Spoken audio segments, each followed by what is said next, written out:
Hello friends, welcome to the TN Makers YouTube channel. நம்ம சேனல்ல மெயின்ஸ்க்கான content and strategies ரெகுலராக கொடுத்துட்ருக்கோம். சேனலை சப்ஸ்கிரைப் பண்ணலைன்னா சப்ஸ்கிரைப் பண்ணிக்கோங்க. இந்த வீடியோக்கு லைக் பண்ணிக்கோங்க. வாங்க ஃப்ரெண்ட்ஸ் வீடியோக்குள்ள போகலாம். இந்த வீடியோவில் UIIC AO எக்ஸாமுடைய admit card out ஆயிடுச்சு. அண்ட் அது மட்டும் இல்லாமல் இன்னும் 7 days தான் எக்ஸாமுக்கு இருக்குது. இந்த 7 daysல எப்படி எக்ஸாம் ப்ரிப்பேர் பண்ணுறது நிறைய பேர் கன்ஃபியூஷனாக இருக்கும். கரெக்டான ஸ்ட்ராட்டஜி எப்படி நான் ஐபிபிஎஸ் பிஓ கொடுத்தனோ அதே மாதிரி இந்த எக்ஸாமுக்கு கரெக்டாக இந்த 7 days எப்படி யூட்டிலைஸ் பண்ணலாம் அப்படிங்கிற மாதிரியான ஸ்ட்ராட்டஜி இது. இதில் ரீசனிங்கில் போன வருஷம் ப்ரீவியஸ் இயரில் என்ன கொஸ்டின் கேட்டாங்க அண்ட் இந்த வருஷம் என்ன பேட்டர்னில் இருக்குது அண்ட் அது மட்டும் இல்லாமல் இந்த வருஷம் என்ன கொஸ்டின் கேட்பாங்க, எப்படி நம்ம கொஸ்டின் பிக் பண்ணுறது, என்ன ஆர்டரில் அட்டன் பண்ணோம், இது எல்லா டீட்டெயில்ஸும் பார்க்கலாம். எக்ஸாம் லெவல் முதற்கொண்டு நான் ஆல்ரெடி சாம்பிள் கொஸ்டின் போன வருஷம் கேட்ட கொஸ்டின் எங்கள் ஐகார்டில் கொடுக்குறேன். அதெல்லாம் நீங்கள் போய் பார்த்துக்கோங்க. என்ன லெவலில் எக்ஸாம் கேட்டாங்கன்னு நான் ஒரு வீடியோ போட்டிருந்தேன், அதையும் கொடுக்குறேன். இப்போ பார்த்துக்கோங்க. வாங்க வீடியோக்குள்ளே போகலாம். இதை பாருங்கள் ஃப்ரெண்ட்ஸ், இதுதான் இந்த வருஷம் பேட்டர்னு. போன வருஷம் என்ன ஆச்சுன்னா செக்ஷனல் டைமிங் இல்லாமல் இருந்துச்சு. இந்த வருஷம் செக்ஷனல் டைமிங் இருக்கிறதுனால கொஞ்சம் கேர்ஃபுல்லாக ஹேண்டில் பண்ண வேண்டிய கட்டாயத்தில் இருக்கும். ஏன்னா ஒரு 2 நிமிஷம் வேஸ்ட் பண்ணால் கூட நம்ம நிறைய லாஸஸ் சந்திக்க வேண்டியிருக்கும். உங்களை பயமுறுத்துறதுக்காக சொல்ல, நம்ம கேர்ஃபுல்லாக கரெக்டாக டைம் யூட்டிலைஸ் பண்ணோம்னா ரொம்ப லீடிங் வரலாம். எக்ஸாம் கிளியர் பண்ணுறது கிளியர் பண்ணாது ரெண்டாவது விஷயம். நம்ம சாட்டிஸ்ஃபேக்ஷனுக்கு நம்ம ப்ரிப்பேர் பண்ணிட்டு போய் நம்ம நல்லா பண்ணிட்டு வரணும். ஸோ பூமர் பேச்செல்லாம் கேட்காதீங்க. எக்ஸாம் கிளியர் ஆகுது கிளியர் தான் ரெண்டாவது விஷயம். இதை பாருங்கள், நம்ம இந்த எக்ஸாமில் இவ்வளோ இந்த மாதிரி ஒரு பேட்டர்னில் போய் எக்ஸாம் எழுதுகிறோம். ஒரு ஆர்ஆர்பி பிஓ மாதிரி கன்சிடர் பண்ணிக்கோங்க. இதில் நம்ம நல்லா பண்ணால் அடுத்த வருஷம் ஆர்ஆர்பி பிஓ நம்ம அடிக்கலாம். அண்ட் அப்கமிங் என்ஐஎஸ்எல் ஏஓ எக்ஸாம் வருது, அந்த எக்ஸாமுக்கு இது யூஸ்ஃபுல்லாக இருக்கு இல்லையா? இந்த எக்ஸாமுக்கு நீங்கள் நல்லா முடிஞ்ச வரையும் எஃபர்ட் போட்டு கிளியர் பண்ண ட்ரை பண்ணுங்கள். முடியலைன்னா என்ஐஎஸ்எல் ஏஓ எக்ஸாமுக்கு 500 வேகன்சிஸ் வருது அப்படின்னு சொல்லிட்டு இருக்காங்க. அது வந்தாக்கில் கன்ஃபார்மாலாம் கிடையாது, எஸ்ஓலாம் சேர்ந்து அவ்வளோ வேகன்சி வருதுன்னு சொன்னாங்க. அப்படி வந்தாக்கில் இதே மாதிரி தான் அந்த லெவல் இருக்கும். அப்போ இப்போ நீங்கள் பண்ண தப்புலேருந்து நீங்கள் அப்போ கற்றுக்கிட்டு அதை எழுதலாம். இது லக் இருந்தால் நீங்கள் இந்த எக்ஸாமை கூட கிளியர் பண்ணலாம். பூமர் பேச்சை கேட்காதீங்க. நான் அதுக்கு தனியாக ஒரு வீடியோ கொடுக்குறேன். கமெண்ட் செக்ஷனில் நான் பார்த்தேன், நான் அதுக்கு தனியாக ஒரு வீடியோ கொடுக்குறேன். அந்த மாதிரி ஹஸ்பண்ட் கிட்ட கொஞ்சம் தள்ளி இருங்க. நம்ம எக்ஸாம் எழுதுறதே ஒரு விஷயத்தை கற்றுக்கிறதுக்காக தான்.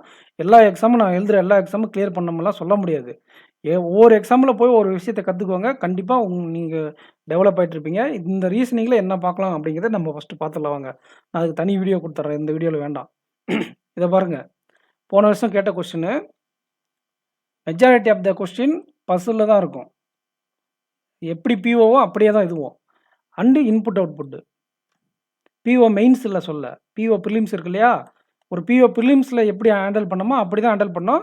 கொஞ்சம் லெவல் கூட இருக்கும், அவ்வளோதான். இதுக்கான லெவல் வீடியோ நான் கொடுத்துருக்கேன், நீங்கள் பார்த்துக்கோங்க.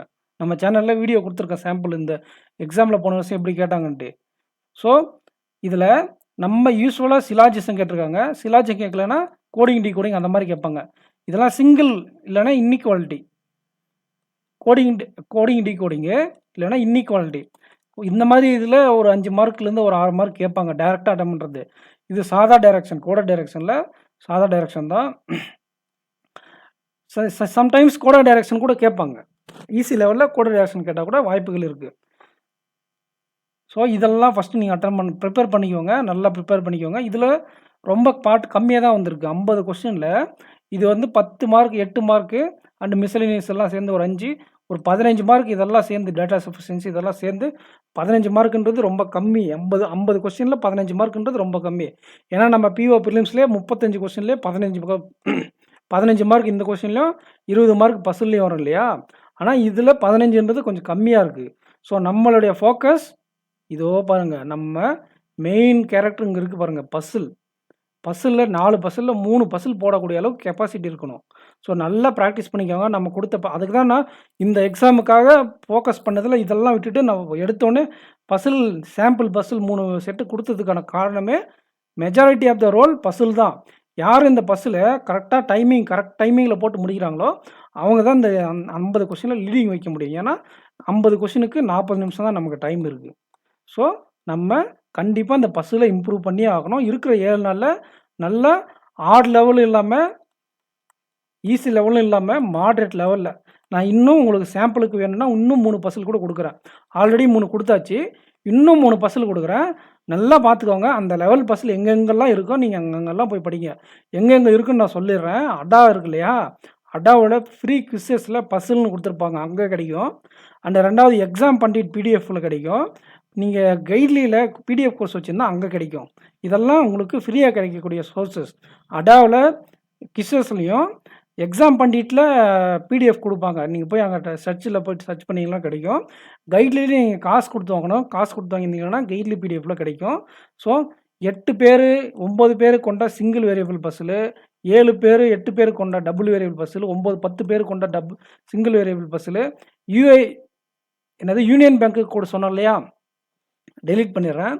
யூனியன் பேங்க் சொன்னாங்க இல்லையா, என்ன சொன்னேன், 6லேருந்து 7 பேர் கொண்ட டபுள் வேரியபிள் பஸ்ஸில் படிக்க சொன்னால், இங்கே 7லேருந்து 8 பேர் கொண்ட டபுள் வேரியபிள் பஸ்ஸில் படிங்க.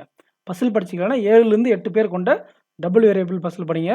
அண்டு 9லேருந்து 10 பேர் கொண்ட சிங்கிள் வேரியபிள் பஸ்ஸில் படிங்க. 11 பேர் இருந்தால் கூட படிங்க. 9லேருந்து 11 இத்தனை மெம்பர் கொண்ட சிங்கிள் வேரியபிள் பஸ்லையும் 7லேருந்து 8 பேர் கொண்ட டபுள் வேரியபிள் பஸ்லையும் இந்த எக்ஸாமுக்கு படிங்க.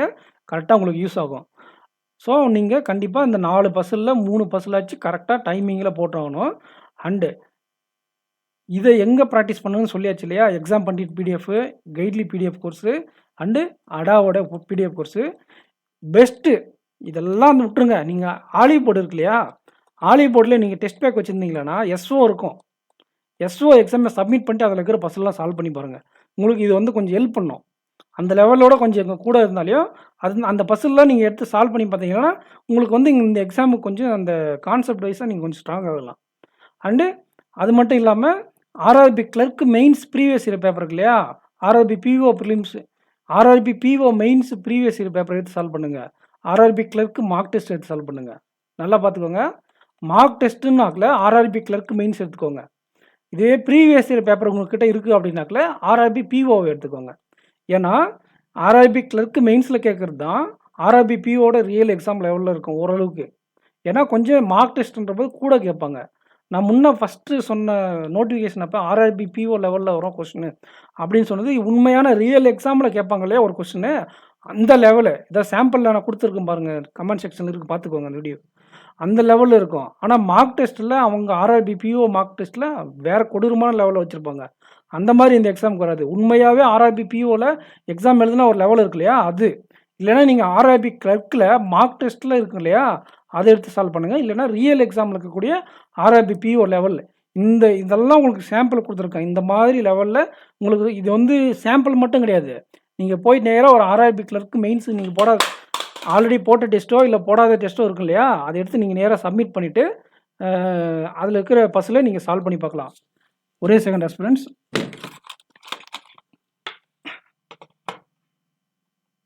ஸோ நீங்கள் அதே சால்வ் பண்ணி பார்த்தீங்கன்னா உங்களுக்கு ஒரு ஐடியா கிடைக்கும்.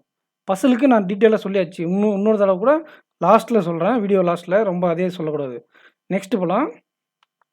பஸ்ஸுக்கு சொல்லியாச்சுல்ல, இன்புட் அவுட்புட்டு ரொம்ப கொடூரமான இன்புட் அவுட்புட் வராது. அதுக்குன்னு ரொம்ப ஈஸியான இன்புட் அவுட்புட்டும் வராது. கரெக்டாக மாட்ரேட் லெவலில் இருக்கக்கூடிய இன்புட் அவுட்புட்டு அப்ரோச்சபிளாக இருக்கும். இது எங்கே நம்ம மாட்டுவோம் அப்படின்னா 40 நிமிஷம் தான் டைம் இருக்குது அப்படிங்கிறதுனால நீங்கள் இது சென்ட்ரல் எடுத்து அட்டன் பண்ணுறது தான் உங்களுக்கு பெஸ்ட்டாக இருக்கும். அதுவும் நீங்கள் இன்புட் அவுட்புட்டில் 5 ஸ்டெப்போ 6 ஸ்டெப்பு கொடுத்து கேட்பாங்க. 6 ஸ்டெப்பு இருக்குது 5 ஸ்டெப்பு இருக்குங்கும்போது 5 ஸ்டெப்பு 6 ஸ்டெப்பு கிராக் பண்ணதுக்கப்புறம் நீங்கள் அட்டன் பண்ண ஆரம்பிங்க. தயவு செஞ்சு முன்னாடியே ஆரம்பிக்காதீங்க. ஏன் முன்னாடியே ஆரம்பிக்கக்கூடாதுன்னால, நீங்கள் ஒரு 3 ஸ்டெப்பு அட்டன் பண்ணிவிட்டு நீங்கள் ட்ரை பண்ணிவிட்டு 4வது ஸ்டெப்பில் ஆன்சர் கிடைக்கலன்னா இந்த 5 நிமிஷம் நீங்கள் போட்டிருப்பீங்க, அது 5 நிமிஷம் வீணாக போயிடும். 5 ஸ்டெப்பு 6 ஸ்டெப்பையும் நீங்கள் ஃபஸ்ட்டு ரஃப் ஒர்க்கில் கிராக் பண்ணிவிட்டு ஸ்டெப்ஸ் எல்லாம் கிராக் பண்ணிவிட்டு அதுக்கப்புறம் அவங்க கொடுத்துருக்கக்கூடிய அந்த இன்புட்டை எடுத்து நீங்கள் சால்வ் பண்ண ஆரம்பிக்கிறது தான் இன்புட் அவுட்புட்டுக்கான கரெக்டான வே. இன்புட் அவுட்புட்டை நல்லா நீங்கள் 7 நாள் நல்லா மாட்ரேட் லெவலில் இருக்கக்கூடிய இன்புட் அவுட்புட்டை ப்ராக்டிஸ் பண்ணிக்கோங்க. இதுக்கான சாம்பிள் கொஸ்டின்ஸ் வேணால் நீங்கள் டெலகிராம் குரூப்பில் கேளுங்க, நான் கொடுக்குறேன். கண்டிப்பாக நான் கொடுக்குறேன். என்கிட்ட இருக்குது. இந்த எக்ஸாமுக்கு யூஸ் ஆகக்கூடிய அளவுக்கு எல்லா விதமான எக்ஸாமுக்கு நான் கொஸ்டின் எடுத்து வச்சுட்டேன். யூடியூப் சேனல் ஆரம்பிக்கிறதுக்கு முன்னாடியே எந்தெந்த எக்ஸாமுக்கு என்னென்ன லெவல் கொஸ்டின் கேட்பாங்களோ அதுக்கெல்லாம் எங்கெங்கே சோர்ஸ் இருக்குன்றதை நான் ஃபைண்ட் அவுட் பண்ணிட்டேன். ஸோ அது இல்லாமல் நம்ம ப்ரிப்ரேஷனை பண்ணக்கூடாது. கரெக்டாக மாட்ரேட் லெவலில் நீங்கள் போயிட்டு ப்ராக்டிஸ் பண்ணுங்கள். நான் வேண்டாம் 4 செட்டு கொண்டு வந்து கொடுக்குறேன். மிஷின் இன்புட் அவுட்புட் இந்த லெவலில் தான் இருக்கும் அப்படிங்கிற மாதிரி டைம் இருந்தால் கண்டிப்பாக கொடுக்குறேன். இந்த எக்ஸாம் முடித்த உடனே எஸ்பிஐ கிளர்க் மெயின்ஸுக்கு நம்ம சீரிஸ் ஆரம்பிச்சிடலாம். ஸோ ஃபஸ்ட்டு பார்ட்டான பஸ்ஸில் பார்த்தாச்சு. செகண்ட் பார்ட்டான இன்புட் அவுட்புட், ஏன்னா 2 ஷிஃப்ட்லையும் கேட்டிருக்காங்க. 3வது பாட்டு தான் இந்த மாதிரி. இது ஃபஸ்ட்டே அட்டன் பண்ணிடுவோம். இது கன்சிடர்டே கிடையாது. அது 15 மார்க் தான் கேட்டிருக்காங்க, அதை விட்டுருங்க. அப்புறம் பஸ்ஸில் 20 மார்க்கு. தென் மீதி இருக்கக்கூடிய 15 மார்க்கில் இன்புட் அவுட்புட் ஒரு 5 மார்க்கையும், கிரிட்டிக்கல் ரீசனிங்கில் ஒரு 5 மார்க்கையும், மிஸ்செலேனியஸ் கொஸ்டின் ஒரு 4 5 மார்க்கும் அள்ளிட்டு போகுது. டேட்டா சஃபிஷியன்சி, மிஸ்செலேனியஸ் அது மாதிரிலாம். ஸோ இது ஒரு கன்வென்ஷனல் பேப்பராகவும் இல்லாமல், ஒரு ஈஸி பேப்பரும் இல்லாமல், ஒரு இன் பிட்வீனில் இருக்குது. யூஐஎஸ்சி மாதிரி, யூனியன் பேங்க் மாதிரி ஈஸியாக கூட இல்லை. இது செகண்ட் ஷிஃப்ட் ஆஸ்பிரண்ட்ஸ். இதை பாருங்கள், இது நான் டீட்டெயிலாக கொண்டு வரல, ரஃபாக கொண்டு வந்துட்டேன். இதை பாருங்கள், பசிலில் உங்களுக்கு 20லேருந்து 25 மார்க்கு இருக்கும். புரியுதுங்களா? கிரிட்டிக்கல் ரீசனிங்கில் 4 கொஸ்டின், அதுலேயே 4 கொஸ்டின், இதுலேயே 4 கொஸ்டின். டேட்டா சஃபிஷியன்சி தான் மிஸ் 2லேருந்து 10 போட்டிருக்காங்க. இது ரஃப் கால்குலேஷன் தான். செகண்ட் ஷிஃப்ட்டில் அனாலிசிஸ் சரியாக ஞாபகம் இல்லை. கேட்டதை வச்சு நான் ஒவ்வொரு இடத்துல ஒரு சேனலில் இப்படி சொல்லியிருந்தாங்க, ஒரு சேனலில் இப்படி சொல்லியிருந்தாங்க. அதனால் அதுக்கு தகுந்த மாதிரி நான் வந்து ஒரு ஆவரேஜாக போட்டு கொண்டு வந்து கொடுத்துருக்கேன். மிஸ்செலேனியஸ்னால் இந்த டேட்டா சஃபிஷியன்சி இதில் சேரும். புரியுதுங்களா? அண்டு இந்த இதெல்லாம் இருக்கு இல்லையா, பேர் டெஸ்ட்டு, ஆட் மன் அவுட்டு, மீனிங் ஃபுல்லோட, இதெல்லாம் மிஸ்செலேனியஸில் வந்துடும். டேட்டா சஃபிஷியன்சி இதெல்லாம் இதில் வந்துடும். இதில் அந்த இதுலேயும் வந்து பார்த்தீங்கன்னா 8 தான் இருந்துச்சு, இதுலேயும் 8 தான் இருக்குது ஸ்கோரிங் பாட்டு. அந்த ஈஸியாக ப்ரிலிம்ஸில் நம்ம அடிக்கக்கூடியல 8 மார்க் தான் இருக்குது. பட் ஆனால் இந்த வருஷம் எப்படி கேட்பாங்கன்னு நமக்கு தெரியாது. போன வருஷம் கேட்டதில் 2 ஷிஃப்ட்லையுமே 8 மார்க் தான் கேட்டிருக்காங்க. பாருங்கள், ஃபஸ்ட் ஷிஃப்ட்டில் சிலாஜிஸும் கேட்டிருக்காங்க, செகண்ட் ஷிஃப்ட்டில் அதுலேயும் சிலாஜிஸ் தான் கேட்டிருக்காங்க. டிஸ்டன்ஸ் டைரக்ஷனு, இதுலேயும் டிஸ்டன்ஸ் டைரக்ஷன். அப்படியே காப்பி அடித்த மாதிரி பழைய பேட்டர்னு 2016 17 அப்படி தான் பண்ணுவாங்க. அப்படியே ஒரு ஷிஃப்ட்டில் கேட்டது அப்படியே இன்னொரு ஷிஃப்ட்டில் கேட்டுருவாங்க. அந்த மாதிரி கேட்டிருக்காங்க. பட் இந்த வருஷம் அப்படி கேட்பாங்களாம் தெரியாது. இன்புட் அவுட்புட் வந்திருக்கு, கிரிட்டிக்கல் லிஸ்னிங் வந்திருக்கு, பசில் 20லேருந்து 25 வந்திருக்கு, மிஸ்செலேனியஸ் கிட்டத்தட்ட 2 ஸ்லாட்டும் ஒரே மாதிரி தான் வந்திருக்கு. என்ன வித்தியாசம் அப்படின்னு பார்த்தா, வேறு டாபிக் பசில் அந்த டாபிக் கேட்டால் இது வேறு பசில் கேட்டிருப்பாங்க. அவ்வளோதான், வேறு இன்னும் இல்லை. ஏன் அடித்தாங்க அப்படியுமே 2 ஸ்லாட் ஒரே மாதிரி தான் வந்திருக்கு. இதில் நம்ம ப்ரிப்பேர் பண்ணுறது கரெக்டாக என்ன லெவலுன்னு சொல்லியாச்சு. அந்த லெவலில் போய் ப்ரிப்பேர் பண்ணிக்கோங்க. இது வந்து சிலாஜிசமும் இந்த டிஸ்டன்ஸ் டைரக்ஷன், கோடிங், டீகோடிங் இதெல்லாம் நம்ம தட்டி தூக்கிடலாம். எங்கே நம்ம லாக் ஆகும்னா, இந்த மிஷின் இன்புட் அவுட்புட்டில் டைமிங்கில் தான். நம்ம எல்லாருமே இந்த 50 கொஸ்டின் எல்லாருமே சால்வ் பண்ண முடியும். 40 நிமிஷம் தான் டைம் இருக்குது. 60 நிமிஷம் டைம் கொடுத்தா எல்லாருமே அந்த 50 கொஸ்டின் போட்டுருவாங்க. 40 நிமிஷத்தில் நீங்கள் எங்கேயுமே உட்காராமல் போட்டால் தான். நான் இவ்வளோ தான் குட் அட்டெம்ப்ட்னு சொல்ல மாட்டேன். எக்ஸாம் முடிச்சுட்டு வாங்க நாங்கள் சொல்கிறேன். நீங்கள் அட்டன் பண்ணுறதுல மேக்ஸிமம் அட்டெம்ப்ட் கொடுக்கணும்னா, நீங்கள் இருக்கிற எல்லா கொஸ்டின்லேயும் நீங்கள் கரெக்டான டைம் யூட்டிலைஸ் பண்ணணும். அதுக்கான ப்ராக்டிஸை நீங்கள் மேற்கொள்ளுங்க. புதுசாக கற்றுக்கிறத விட நீங்கள் என்னென்னா, ஆல்ரெடி கற்றுக்கிற டாப்பிக்கை இம்ப்ரூவ் பண்ணுங்கள். கிரிட்டிக்கல் ரீசனிங்கு நான் ஆல்ரெடி ஒரு வீடியோ கொடுத்துருக்கேன். கிரிட்டிக்கல் ரீசனிங்கில் அக்யூரேஸாக இருக்கிறது cause and effect, statement interference, இந்த 2 டாப்பிக்கும் நல்லா ப்ராக்டிஸ் பண்ணிக்கோங்க. ஒரு ஆர்சி மாதிரி இருக்கும். ஸ்டேட்மெண்ட் இன்டர்ஃபரன்ஸ்னால் ஒரு பேராகிராஃப் இருக்கும். அந்த பேராகிராஃப் படித்து முடிச்சுட்டு கீழே ஏபிசிடின்னு இருக்கும். இதுக்கான கரெக்டான சென்டென்ஸ் இதில் இருக்கும். அதை நம்ம ஃபைண்ட் அவுட் பண்ணுறது தான் ஸ்டேட்மெண்ட் இன்டர்ஃபரன்ஸு. அது வந்து கொஞ்சம் நல்லா கரெக்டாகிறதுக்கு வாய்ப்பு இருக்குது. அதோடு சேர்ந்து காஸ் அண்ட் எஃபெக்ட்டும் கொஞ்சம் படிச்சிங்களான்னா ஈஸியாக இருக்கும். ஒரு வீடியோ போட்டிருக்கேன் நான் காஸ் அண்ட் எஃபெக்ட்டுக்கு. நம்ம சேனலில் TN bankers cause and effect போட்டால் வந்துடும். ஸோ கிரிட்டிக்கல் ரீசனிங்லாம் லாஸ்ட் மினிட். சரி, இப்போ என்னென்ன கேட்டிருந்தாங்க பார்த்தாச்சு, என்ன லெவல்னு பார்த்தாச்சு. அட்டெம்ப்ட் ஆர்டரை பொறுத்த வரைக்கும் ஃபஸ்ட்டு இதை பாருங்கள், இதை தான் எப்போயுமே இதை தான் அட்டன் பண்ணணும். ஃபஸ்ட்டு இதை அட்டன் பண்ணுங்கள். செகண்டு 2 பசில் பிக் பண்ணுங்கள். 2 பசில் பிக் பண்ணி எப்படியும் நான் சொன்ன மாதிரி தனியாக பசில் சால்வ் பண்ணும்போது சொன்னேன் இல்லையா, அதுலேயே ஒன்று கஷ்டமான பசில் ஒன்று கொடுத்துருந்தேன், ஆட் பசில். 2 மாடரேட் பசில் கொடுத்துருந்தேன். டிஐலையும் 2 டிஏ ஈஸியாக இருக்கும், 1 டிஏ மாடரேட்டாக இருக்கும். நான் அது டிஐ செக்ஷன் சொல்லும்போது சொல்கிறேன். ஸோ நீங்கள் அந்த 2 ஈஸி பசிலை ஃபஸ்ட்டு பிக் பண்ணி அடிங்க. ஃபஸ்ட்டு இது அடிங்க. நம்ம இந்த வருஷம் இதை கொஞ்சம் எக்ஸ்ட்ரா எக்ஸ்பெக்ட் பண்ணலான்னு நான் நினைக்கிறேன். இதில் 8 கொஸ்டின் கேட்டிருக்கிறது, இங்கே ஒரு 12 14 கொஸ்டின் கூட வரதுக்கு வாய்ப்பு இருக்குது. ஃபஸ்ட்டு இதை அட்டன் பண்ணுங்கள். அட்டன் பண்ணிவிட்டு இந்த 2 பசில் அட்டன் பண்ணுங்கள். தென் இன்புட் அவுட்புட்டு ட்ரை பண்ணுங்கள். வராதவங்க விட்டுருங்க, வந்தவங்க இன்புட் அவுட்புட் அட்டன் பண்ணுங்கள். எகெயின் வந்து ஒரு ஆட் லெவல் பஸ்ஸை விட்டு ஒரு ஈஸி லெவல் மாடரேட் லெவலில் இருக்கக்கூடிய பஸ்ஸில் அட்டன் பண்ணுங்கள். ஈஸி 2 அட்டன் பண்ணியாச்சு ஃபஸ்ட்டு. அப்புறம் இன்புட் அவுட் அட்டன் பண்ணிட்டு வந்து நீங்கள் மாடரேட் லெவல் பஸ்ஸில் அட்டன் பண்ணுங்கள். இன்னொரு பஸ்ஸில் பெண்டிங்கில் வச்சுட்டு மற்ற ஏதாச்சும் நீங்கள் நல்லா ஸ்கோர் பண்ண முடியுமா பார்த்துட்டு, அதிலெல்லாம் உங்களுக்கு தெரியாதே இருந்துச்சுன்னா இன்னொரு பஸ்ஸில் ட்ரை பண்ணுங்கள். ட்ரை பண்ணிவிட்டு அப்புறம் 1 மார்க்கில் லாஸ்ட்டில் போயிடுங்க. 40 மினிட்ஸில் லாஸ்ட்டில் ஒரு 6 மினிட்ஸ் இருக்கும்போது 4 to 6 மினிட்ஸ் நல்லா பார்த்துக்கோங்க. 4 to 6 மினிட்ஸ் இருக்கும்போது இந்த மிஸ்செலேனியஸில் வந்துடணும். மிஸ்செலேனியஸில் என்ன இருக்குன்னா, இந்த odd man out, meaningful out, பேர் டெஸ்ட் எல்லாம் இருக்கும். அதுக்கு நீங்கள் லாஸ்ட்டு இந்த டேட்டா சஃபிஷியன்சி கூட இந்த லாஸ்ட்டு 4 to 6 மினிட்ஸ் போட யூஸ் பண்ணிக்கலாம். எதில் நீங்கள் அக்யூரேஸாக இருக்கீங்களோ அது 50க்கு 50 அட்டன் பண்ணணும்னு அவசியம் கிடையாது. செக்ஷனல் டைமிங் இருக்கிறதுனால கரெக்டான அட்டெம்ப்ட்டு நீங்கள் கொடுத்துட்டு வாங்க. டைமை கரெக்டாக மேனேஜ் பண்ணிக்கோங்க. ஸோ எல்லாமே இந்த வீடியோக்கு தேவையான எல்லாமே சொல்லியாச்சு. நீங்கள் இந்த டிஎன் பேங்கர்ஸ் டெலகிராம் குரூப்பில் ஜாயின் பண்ணிக்கோங்க. எந்த டிஸ்கஷனாலும் அங்கே நம்ம பார்த்துப்போம். ஸோ ஆஸ் ஃப்ரெண்ட்ஸ் இந்த வீடியோ பிடிச்சிருந்தா லைக் பண்ணிக்கோங்க, சேனலுக்கு சப்ஸ்கிரைப் பண்ணிக்கோங்க. Thank you as friends. Next quants செக்ஷனில் மீட் பண்ணலாம். தேங்க்யூ.